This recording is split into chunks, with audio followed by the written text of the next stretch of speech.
आज हम लोग बीहाइव से पढ़ेंगे। चैप्टर 2 है साउंड ऑफ म्यूजिक के पेज नंबर 21 का है।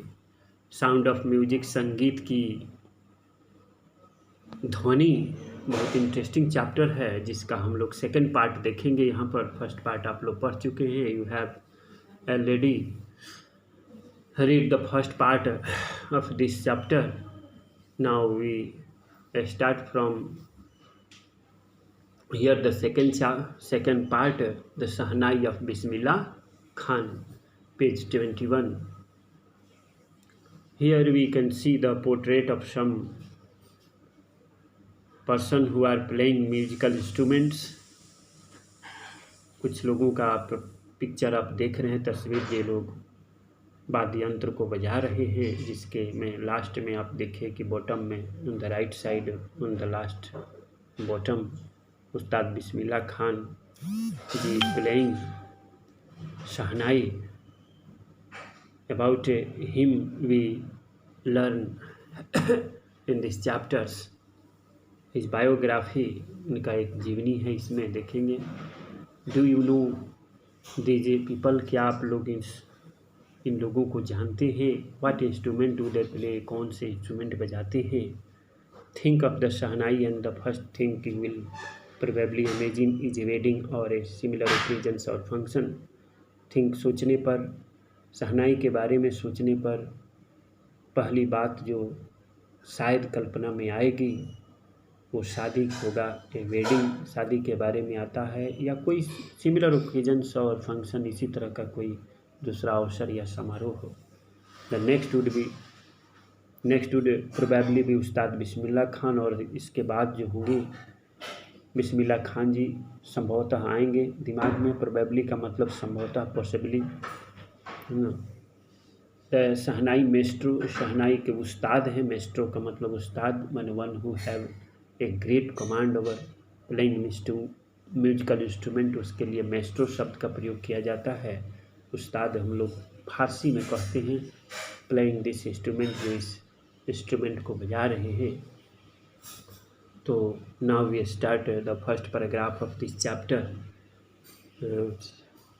Emperor Aurangzeb banned the playing of musical instrument called pungi in the royal residence, for it had a shrill, unpleasant sound. Emperor Aurangzeb, सम्राट औरंगजेब, सम्राट emperor, kings of the king, राजाओं के राजा emperor कहलाते हैं लोग। औरंगजेब ने बैन लगा दिया, प्रतिबंध लगा दिया the playing of A musical instrument called pungi, pungi के नाम से जाने वाले एक वाद्य यंत्र के बजाने पर उसने प्रतिबंध लगा दिया शाही दरबार में। In the royal residence, four conjunction का काम कर रहा है, दो सेंटेंस को यहाँ जोड़ रहा है। It had a Srila unpleasant sound, क्योंकि इसकी ध्वनि जो थी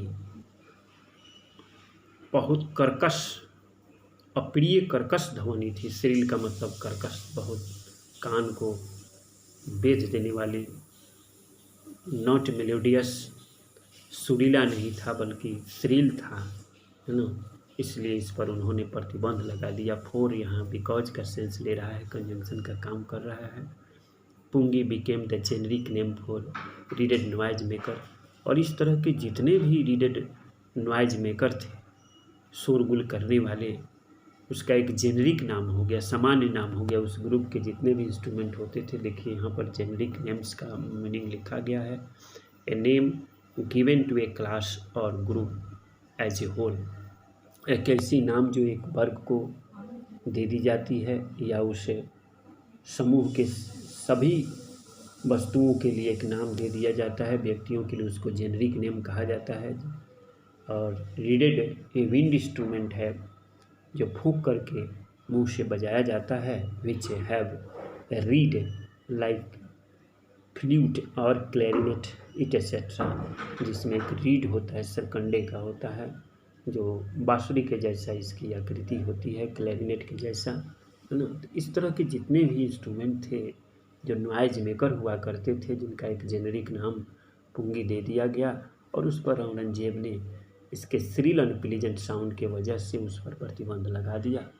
फ्यू हैड थॉट, कुछ ही लोगों ने सोचा था कि it would one day B revived, एक दिन इसको फिर से रिवाइव्ड कर दिया जाएगा, जीवंत कर दी जाएगी, इसको पुनः जागृत कर दिया, रिवाइव कर दिया जाएगा, जीवंत कर दिया जाएगा। शायद ही किसी ने सोचा होगा। फ्यू यहाँ पर नेगेटिव सेंस में है, शायद नहीं, हार्डली, नन। ये लग जाने के बाद कुछ मतलब हो जाता है फ्यू, है ना। ये बार नाई होता है, हजाम। ये barber of a family of professional musician के परिवार का एक नाई था। Who had access to the royal palace, जिसकी पहुँच शाही दरबार तक, पैलेस का मतलब महल तक थी, दरबार तक थी, एक्सेस माने पहुँच, आना जाना था उसका। Decided to improve the tonal quality of pungi, उसने निर्णय लिया कि हम इसके टोनल क्वालिटी को, इसके साउंड को, पुंगी के साउंड को हम इम्प्रूव करेंगे, सुधारेंगे। ये चोज ये पाइप उसने चुना with a natural hollow stem that was longer and broader than the pungi and made 7 holes on the body of the pipe. उसने चुना चूजन, याद रखिए V2 का प्रयोग किया गया है, पास्ट में सब है, इसलिए subject plus V2 past simple है। A chose a pipe with a natural hole, एक स्वाभाविक उसमें होलो खोखला था, स्टेम माने तना जो होता है, that was longer and broader, जो लंबा और थोड़ा चौड़ा था, देन द पुंगी से, एंड मेड 7 होल, और उस पर उसने 7 होल बनाया, छिद्र बनाया, on the body of the pipe, उस पाइप के बॉडी पर 7 होल बनाया। When he played on it, जब उसने उस चीज़ को बजाया, इस पुंगी को जब बजाया, closing and opening some of this hole, इसके कुछ होल को, छिद्र को बंद करते हुए और खोलते हुए बजाया। सॉफ्ट एंड मेलोडियस, एकदम सॉफ्ट, मुलायम और सुरीली। मेलोडियस का मतलब सुरीली आवाज़, जो कोयल का कुकू करती है, कोयल की जैसी आवाज़ बड़ी सुरीली होती है। सिंगिंग बर्ड है, koel is a singing bird and nightingale is also a singing bird. Their sound is very melodious, है ना। जैसे आप कह सकते हैं sound of Lata Mangeshkar is very melodious. Lata Mangeshkar की आवाज़ बहुत सुरीली होती है, बहुत प्रिय लगता है कान को। तो उससे जो आवाज़ निकली, है ना, सॉफ्ट और melodious sounds where, turn over the page, है ना, वेयर प्रोड्यूस, बहुत ही सॉफ्ट और मेलोडियस सुरीली आवाज़ उससे उत्पन्न हुई। He play the instrument before royalty and everyone was impressed, उसने बजाया इस वाद्य यंत्र को बिफोर रॉयल्टी, शाही राजा के समक्ष, एंड एवरीवन वाज इम्प्रेस्ड, और वहाँ जितने लोग थे सब प्रभावित हो गए। एवरीवन देखिए सिंगुलर है, इसलिए वाज का प्रयोग किया गया है, इम्प्रेस्ड सभी प्रभावित हुए। The instrument so different from the pungi had to be given a new name, इस इंस्ट्रूमेंट इतना ज़्यादा, सो डिफरेंट, बहुत ज़्यादा, सो यहाँ एडवर्ब का काम कर रहा है, डिफरेंट एडजेक्टिव है, उसकी विशेषता बता रहा है, इसलिए सो का मतलब यहाँ इसलिए में हम लोग नहीं लेंगे, है ना। The instrument was so different, adverb of degree है, मात्रा बढ़ा दिया, है ना, इतना ज़्यादा भिन्न था फ्रॉम द पुंगी, पुंगी से।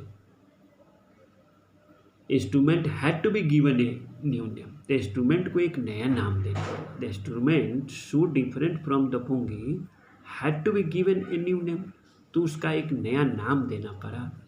एज द स्टोरी गोज, जैसे कि एक कहानी है इसके बारे में चलती है।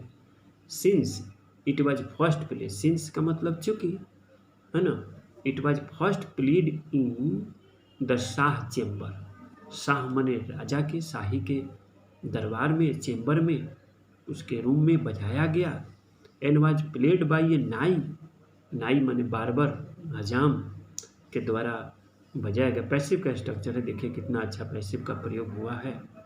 वाज प्लेड बाई ए नाई, पास्ट सिंबल का पैसिव बी प्लस V3 और बी का V2 रूप वाज वर होता है, यहाँ सिंगुलर है इसलिए वाज का प्रयोग किया गया है ना। By a nai the instrument was named the shehnai, इसलिए इस इंस्ट्रूमेंट का नाम शहनाई रख दिया गया। परा शाह माने हो गया शाह राजा और नाई का मतलब बार्बर, तो दोनों वर्ड को मिला करके एक नया वर्ड बन गया शहनाई। राजा के शाह के दरबार में, शाह माने शाही लोग होते हैं, राजा लोग, और रॉयल फैमिली के चेम्बर में बजाया गया। बजाने वाला नाई था, बार्बर था, इसीलिए दो वर्ड को मिला करके एक वर्ड बन गया शहनाई। और तब से इस पुंगी को, जो अलग था पुंगी से, थोड़ा देखिए फिगर में भी दिया हुआ है, पुंगी का लेफ्ट साइड में पुंगी है और राइट साइड में शहनाई है। There are 7 hole on its body, opening and closing the hole. He produce a very soft and melodious sound by the barber. That's why it was so different from the pungi.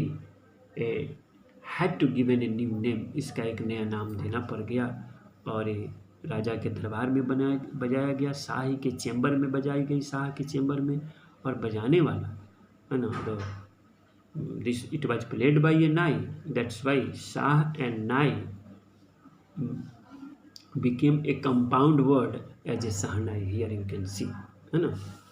Second paragraph में अब हम लोग आते हैं, इसमें देखते हैं कि sound of shehnai began to be consider auspicious. इसके बाद क्या हुआ कि first time the sound of pungi was so shrill और unpleasant, that's why emperor Aurangzeb, emperor kings of the king, राजाओं के राजा सम्राट औरंगजेब ने बैन लगा दिया था। लेकिन अब sound became very soft and melodious, अब तो ये बहुत सॉफ्ट हो गया, मेलोडियस हो गया, है ना। The structure of the pungi turn into a shehnai, है ना। It there are 7 holes upon its body and its sound became very soft and melodious, बहुत सॉफ्ट हो गया, सुरीला हो गया। तो अब दूसरे पैराग्राफ में हम लोग देख रहे हैं कि the sound of the shehnai began to be consider auspicious. अब इस शहनाई की आवाज़ को आरंभ हो गई, शुरू हो गई, बिगेन टू बी कंसीडर माना जाने लगा। ऑस्पिशियस का मतलब शुभ माने जाने लगा, शुभ अवसर पर, जैसे ऑस्पिशियस का देखे मीनिंग लिखा हुआ है, promising to bring good fortune. Fortune का मतलब भाग्य, जो वादा करता है, प्रोमिसिंग, है ना, होनहार होने वाला है, something that is going to happen very soon. या प्रॉमिस का मतलब वादा नहीं मानेंगे हम लोग, कोई चीज़ होने वाला है। ब्रिंग गुड फॉर्चून, जो बहुत अच्छा भाग्य को लाने वाला, अर्थात मांगलिक या शुभ माना जाने लगा। कंसीडर का मतलब विचार किया जाने लगा। एंड फॉर दिस रीजन, और यही वजह है, देखिए शहनाई वाद्य यंत्र है, म्यूजिकल इंस्ट्रूमेंट है, और याद रखेंगे म्यूजिकल इंस्ट्रूमेंट के पहले दी का प्रयोग करते हैं। आर्टिकल में हम लोग पढ़ते हैं, है ना, तो हमेशा देखिएगा the shehnai, the harmonium, the guitar, tabla, ये सब आ जाता है। And for this reason, grammar पर भी ध्यान देंगे हम लोग। For this reason it is still played in temple and is an indispensable component of any North Indian wedding novel. And for this reason, यही वजह है कि it is still played in temple. अभी भी, स्टील का मतलब अभी भी ये बजाया जाता है। स्टील यहाँ प्लेड की विशेषता बता रहा है, एडवर्ब हो गया, है ना। तो यहाँ पर एडवर्ब है, इसलिए मीनिंग इसका अभी भी ना, आज भी हम देखते हैं कि इन टेम्पल में, मंदिरों में इसको बजाया जाता है। इस प्लेट का मतलब यहाँ खेलना नहीं, बजाना है। इट शहनाई के लिए आया है, शहनाई नाउन है और नाउन के लिए हम लोग इट शब्द का प्रयोग, पर नाउन का प्रयोग किए हैं, है ना। तो it temple and is N indispensable component है। कंपोनेंट माने तत्व हो गया, पार्ट हो गया। इंडिस्पेंसिबल का मतलब without which a piece of work can't be done, माने जिसके बिना कोई काम नहीं, संभव नहीं हो, अर्थात अनिवार्य हो गया। इंडिस्पेंसिबल अनिवार्य कहेंगे हिंदी में, अंग्रेजी मीनिंग तो है, लिखा है विदाउट विच, माने जिसके बिना without which a piece of work can't be done, इसके बिना एक कोई भी काम को करना संभव नहीं हो सकता है। अर्थात इंडिस्पेंसिबल हो गया किसके लिए, of any north Indian wedding, उत्तर भारत के किसी भी शादी समारोह के लिए एक अनिवार्य तत्व बन गया, अनिवार्य पार्ट बन गया। इन द पास्ट, जो पीछे जाकर के देखें, पास्ट में भूत में जाकर के देखें, the shehnai was part of नौबत और traditional assemble of 9 instrument found at royal courts. अगर पास्ट में जाकर के देखा जाए तो शहनाई वाज, द शहनाई, देखिए हमेशा दी का प्रयोग वाद्य यंत्र है, म्यूजिकल इंस्ट्रूमेंट है, वाज पार्ट ऑफ नौबत या ट्रेडिशनल असेंबल। असेंबल का मीनिंग देखें यहाँ पर, ensemble है ना, ensemble उच्चारण इसका होगा, प्रोनाउंस्ड का मतलब उच्चारण है ना। Things here instrument consider as a group, माने ग्रुप के रूप में, नौबत 9 हो गया, 9 का एक समूह बन गया है ना, ग्रुप हो गया। नौबत assemble of 9 instrument found at royal courts, royal court में इसको पाया जाता था, रॉयल माने शाही दरबारों में।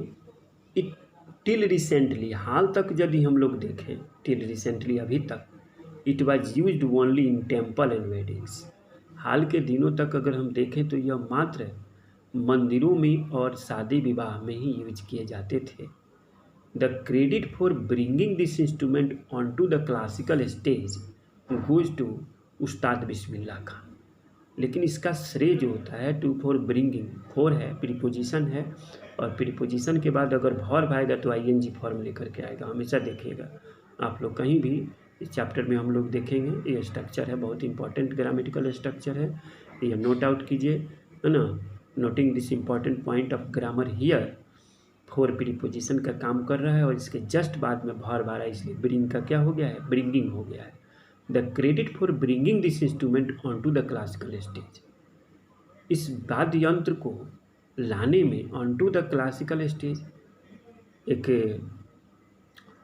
शास्त्रीय संगीत के मंच पर लाने में का श्रेय जो जाता है गोज टू बिस्मिल्लाह खान को जाता है इसका श्रेय। थर्ड पैराग्राफ में हम लोग देखें, एज ए 5 year old, अब यहाँ पर we in paragraph third we learn about the childhood of Bismillah Khan, Bismillah Khan का बचपन को यहाँ हम लोग देखेंगे इस पैराग्राफ में। हर पैराग्राफ में कुछ ना कुछ बताया जाता है। पैराग्राफ हम कब चेंज करते हैं, जब सब्जेक्ट चेंज हो जाता है। देखिए अभी हम बिस्मिल्लाह खान के चाइल्डहुड के बारे में शुरू करेंगे। अभी इससे पहले शहनाई को हम लोग देख रहे थे कि शहनाई का पास्ट हिस्ट्री क्या था, इसको वहाँ तक, इस मुकाम तक पहुँचाने में, इस स्टेज तक, इस मंच तक, क्लासिकल स्टेज तक लाने में बिस्मिल्लाह खान का क्या योगदान रहा है ना, योगदान है, इस चीज़ को हमने देखा। लेकिन here in the third paragraph we see about the childhood of Bismillah Khan, Bismillah Khan के बचपन को हम लोग यहाँ समझेंगे, देखेंगे, पढ़ेंगे। तो एज ए 5 year old, 5 वर्ष की उम्र में Bismillah Khan played gulli danda near a pond in the ancient state of Dumraon in Bihar. Dumraon यहीं आरा में मिलेगा आपको, आरा साइड के यदि होंगे कुछ लोग तो जानते ही होंगे कि बिस्मिल्लाह खान प्लेड गुली डंडा है, गुली डंडा खेलते थे गांव में, बहुत अच्छा प्रसिद्ध खेल है गुली danda. Near a pond in the ancient state, ancient का मतलब प्राचीन, स्टेट का मतलब टेरिटरी, क्षेत्र, जागीर, ऑफ डुमराव इन बिहार, बिहार में डुमराव एक स्टेट था, दरबार था, वहीं पर एक तालाब है जहाँ ये गुली डंडा खेलते थे बचपन के दिनों में। When he was 5 year old, he would regularly go to the nearby Balaji temple to sing the Bhojpuri chaita, at the end of which he would earn a big laddoo weighing 1.2 kg to 5 kg, a prize given by the local Maharaja. देख रहे हैं महाराजा, हिंदी शब्द का प्रयोग। तो he would regularly go to, वो नियमित रूप से वहाँ जाया करते थे। वुड का प्रयोग पास्ट है, हम लोग रेगुलर हैबिट को शो करने के लिए वुड का प्रयोग करते हैं। यूज टू का जैसे प्रयोग होता है उस तरह से यूज टू के बदले हम वुड का भी प्रयोग कर सकते हैं। मॉडल वर्ब है, हमेशा V1 रखेगा अपने बाद। He would regularly go to the nearby Balaji temple, ये बालाजी टेम्पल के नज़दीक ये बराबर जाया करते थे। टू सिंग भोजपुरी चैता गाते थे भोजपुरी में। At the end of which, और इस गाने के समाप्त होने के पर he would earn a big laddoo weighing 1.25 kg 1.25 kg a prize given by the local Maharaj. Local Maharaja के द्वारा ये प्राइज पुरस्कार उनको 1.25 किलो वजन का लड्डू ये कमाते थे, अर्न कर लेते थे, मिल जाता था।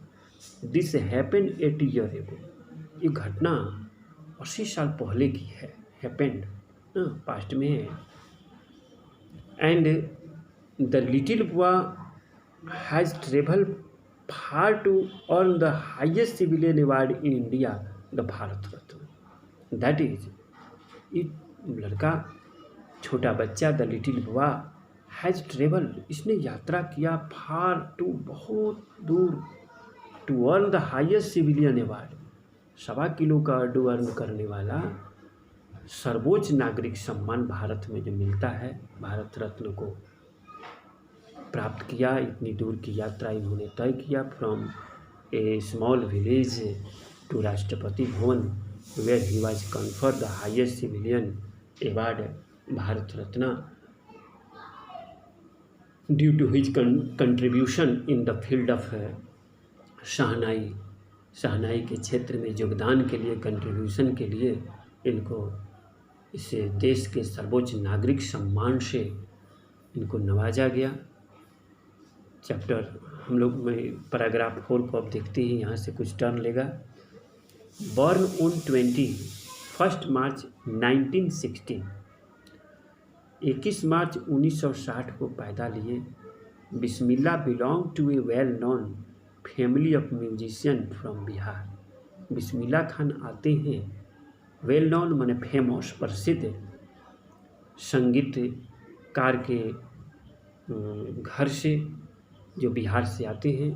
हिज ग्रैंड फादर, अब यहाँ परिचय है उनका फैमिली बैकग्राउंड का। In this paragraph we have the introduction about the family background of Bismillah Khan ji, है ना। His grandfather Rasool Bux Khan, उनके दादा रसूल बॉक्स खान वाज द शहनाई नवाज। ये शहनाई नवाज थे, जैसे मैस्ट्रो हम लोग अंग्रेजी में बोलते हैं, उसको नवाज हो गए। Shehnai nawaz of Bhojpur king's court, Bhojpur राजा के दरबार में ये शहनाई नवाज हुआ करते थे उनके दादाजी Rasool Bux Khan. His father Paigambar Bux and other paternal ancestors were also great shehnai players, है ना। देखिए, पैटर्नल एंसेस्टर का मतलब एंसेस्टर ऑफ द फादर माने पिता के पूर्वज, एंसेस्टर फॉर फादर, फॉर माने पहले या फादर माने पिता, पिता से जो पहले आ गए हैं उनको कहा जाता है पूर्वज, इसलिए पैटर्नल एंसेस्टर। मैटरनल एंसेस्टर माने माता के पूर्वज, और पैटर्नल माने belong to the father, father के साइड से आता है, तो paternal ancestors, ancestor of the father meaning लिखा हुआ है, पिता के पूर्वज जो होते। हिज फादर पैगंबर बॉक्स, इनके पिताजी जिनका नाम पैगंबर बॉक्स था। एंड अदर पैटर्नल एंसेस्टर, इनके जो दूसरे भी जो पिता के तरफ से जो पूर्वज थे, we are also great musicians, shehnai player, वे लोग भी महान शहनाई नवाज थे, बजाने वाले लोग थे। 5वां में हम लोग देखते हैं, 5वां पैराग्राफ है। Young boy took to music early in life, ये छोटा बच्चा यंग बॉय टुक टू मैंने आरंभ किया, शुरू किया, अपनाया। यहाँ टेक टू फ्रेजल वर्ब है, याद रखिएगा। टेक माने लेना, टू माने ऐसा नहीं, ये फ्रेजल वर्ब है। We take this word as a whole, you can consult a dictionary, आप डिक्शनरी देखिए। डिक्शनरी देखना ज़रूरी है। ऐसे यहाँ पर मीनिंग है फ्रेजल वर्ब है, फ्रेज को भी हम लोग को देखना, इडियम फ्रेज को भी, है ना। तो यहाँ टेक टू का मतलब है टू बिगिन समथिंग, किसी चीज़ का शुरुआत करना, आरंभ करना। And after this it became your hobby, ऐसा कुछ शुरू करते हैं जो धीरे धीरे वो जा कर के हॉबी में बदल जाता है ना, अपने जीवन का एक करियर बन जाता है ना। टेक टू अगर आप डिक्शनरी आपके पास हो, यहाँ पर आपको देखिए चैप्टर, इसी चैप्टर में पेज नंबर 27 पर आप देख सकते हैं एक अच्छे डिक्शनरी को रिकमेंड किया गया है। देखिए, look at this entry from the Oxford advance learner dictionary. देखिए, सब डिक्शनरी देखने का आदत बनाइए। डिक्शनरी वर्क देखिए 4th लिखा हुआ है, dictionary work the sound of shehnai is auspicious. Shehnai की आवाज़ बहुत मांगलिक होती है। अगर आप डिक्शनरी वर्क करें, डिक्शनरी रखिए तो देखेंगे तो वहाँ पर मिल जाए। कोई any good dictionary you can consult, but here the book recommend Oxford advance learner dictionary you can see here, है ना। तो खैर यहाँ देखिए आकर के हम आते हैं पैराग्राफ 5, फिर हम लोग शुरू करते हैं। The young boy took to music early in life. जीवन के शुरुआत में ही ये लड़का ने म्यूजिक को अपना करियर अब बना लिया। करियर की शुरुआत बिगिन किया, टेक टू आरंभ करता है म्यूजिक को अपने लाइफ के लिए, अर्थात अपने जीवन के लिए म्यूजिक को अपना लेता है, अपना लिया। एट द एज ऑफ 3, जब ये 3 साल के थे, when his mother took him to his maternal uncle house. Maternal माने माता के, माने मामा के घर ले गई, है ना। इन बनारस, नाउ वाराणसी, आज उसको हम वाराणसी के नाम से जानते हैं। बिस्मिल्ला वाज फैसिनेटेड। बिस्मिल्ला खान मोहित हो गए, अट्रैक्टेड हो गए। फैसिनेटेड का मतलब अट्रैक्टेड हो गया, मंत्रमुग्ध हो गए, आकर्षित हो गए। वाचिंग हिज अंकल प्रैक्टिस, देख करके हिज अंकल्स, अपने चाचा मामा लोगों को, यहाँ अंकल का मतलब मैटरनल साइड से है इसलिए मामा कहेंगे, है ना। अंकल प्रैक्टिस द शहनाई, शहनाई की अभ्यास करते हुए देखकर ये बहुत आकर्षित हो गए। देखिए, वाचिंग के बाद हिज अंकल है, प्रैक्टिस V1 का प्रयोग किया गया है। अगर आप लोगों के पास ये किताब हो तो आप देख सकते हैं, पढ़िएगा। यहाँ दिक्कत हो तो हम जैसे रेमंड मर्फी साहब का 66 unit see doing, see somebody do और सी समबडी डूइंग, दोनों स्ट्रक्चर होता है। एक V1 का प्रयोग है, एक सी के बाद समबडी V4 का प्रयोग है। दोनों के मीनिंग में अंतर है ना। देखिए यहाँ पर study the difference meaning, BC section में study the difference in meaning between the 2 structures. ये दोनों स्ट्रक्चर के मीनिंग में अंतर होता है। I saw him do something, देखिए बराबर I did, he did something, past simple है। And I saw this, I saw the complete action from beginning to end. यहाँ पर है कि मैंने उसको काम करते हुए शुरू से लेके अंत तक देखा। जैसे ही fell off the wall, I saw this, I saw him fell off the wall, मैंने उसको दीवार से गिरते हुए देखा, है ना। मैंने पूरी तरह से ज़मीन पर आ गया तब तक देखते रहा। The accident happen, did you see this, did you see the accident happen, क्या आपने एक्सीडेंट को होते हुए देखा, मैंने फ्रॉम बिगिनिंग टू एंड। लेकिन यही देखिए ING लिखा हुआ, आई saw him doing something, he was doing something, past continuous में है। एंड आई सॉ दिस, तो इसका मीनिंग देखिए, आई saw him when he was in the middle of doing it, मैंने उसको इस काम के मध्य में देखा। This doesn't mean that I saw the complete action, इसका मतलब ये नहीं कि मैंने पूरे एक्शन को कंप्लीट होते हुए देखा।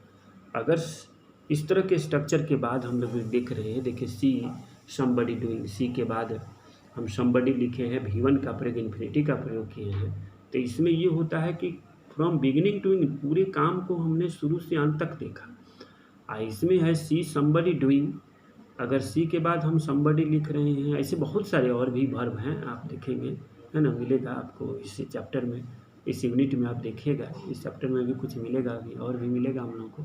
सी समथिंग डूइंग, इसमें ये हो जाता है कि डूइंग ING में ये होता है कि हम देखें लेकिन शुरू से लेकर अंत तक नहीं देखें। In the middle of doing something, मैंने कोई काम करते हुए कर रहा था उसके मध्य में हमने देखा, पूरा नहीं देखा। अब फर्स्ट स्ट्रक्चर बतलाता है कि पूरा देखा, आप देख सकते हैं यहाँ भी वही बात है। तो ये बच्चा देखिए, अब आ गए हम लोग वाचिंग दिस। तो Bismillah Khan was fascinated watching his uncle practice the shehnai. Bismillah Khan मोहित हो गए ध्यान से देखते हुए his uncle practice the shehnai, shehnai का प्रैक्टिस करते हुए, मैंने फ्रॉम बिगिनिंग टू एंड पूरा देखते थे। ऐसे देखते देखते एकदम आकर्षित हो जाते थे, मंत्रमुग्ध हो जाते थे। सुन बिस्मिल्ला स्टार्टेड अकम्पनिंग हिज अंकल। बहुत जल्दी ये बच्चा साथ देना शुरू कर दिया। कंपनी का मतलब साथ देना, जैसे तबले पर संगत करना इन्हीं uncle. Ali Bux to Vishnu temple of Banaras where Bux was employed to play the shehnai. Vishnu temple में, मंदिर में, यहाँ पर जहाँ शहनाई इनके मामा जी बजाते थे, where Bux was employed to play the shehnai, जहाँ पर उनको नियुक्त किया गया था, रोजगार दिया गया था शहनाई बजाने का। Ali Bux would play the shehnai and Bismillah would sit. Ali Bux बजाया करते थे, would play the, use to play है ना, वुड प्ले द शहनाई बजाया करते थे, एंड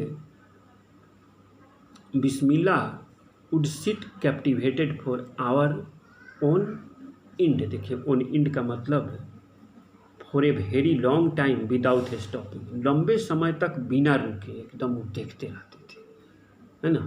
तो Ali Bux would play the shehnai, Ali box साहब शहनाई बजाया करते थे, एंड बिस्मिल्ला वुड सिट, और बिस्मिल्ला वहाँ बैठे हुए कैप्टिवेटेड, सिट कैप्टिव, बैठ करके मोहित हो, कैप्टिवेट और देखिए फैसिनेट, दोनों एक दूसरे का पर्यायवाची शब्द है, ये दोनों पर्यायवाची शब्द है। मोहित हो जाते थे, एकदम आकर्षित हो जाते थे, लीन हो जाते थे। फॉर आवर ऑन इंड, मैंने घंटों एकदम शुरू से लेकर के अंत तक बिना रुके मैंने देखते रहते थे। वुड का प्रयोग बहुत ही अच्छा तरीका से यहाँ किया गया है, बहुत अच्छा स्ट्रक्चर है यहाँ वुड का, है ना। आप लोग देखेंगे 40 एक्सेस में, यहाँ पर यूनिट में बहुत इंपॉर्टेंट स्ट्रक्चर है, इसको हम लोग देखते चलें। वुड का प्रयोग देखिए यूनिट 40 में देखिए आकर के डी सेक्शन में, है ना। We can use would when we talk about things that happen regularly in the past. हम लोग वुड का प्रयोग करते हैं जब आप किसी वस्तु के बारे में जो पास्ट में रेगुलरली नियमित रूप से होता था उसके लिए करते हैं। व्हेन वी वीआर चाइल्ड, जब हम लोग बच्चा थे, वी लिव्ड बाय द सी, हम लोग समुद्र के नज़दीक रहते थे। इन समर, गर्मी के दिन में, if the weather was fine, अगर वेदर अच्छा रहता था, तो we would all get up early and go for a swim. हम लोग सुबह में जागा करते थे, रेगुलरली होता था यह।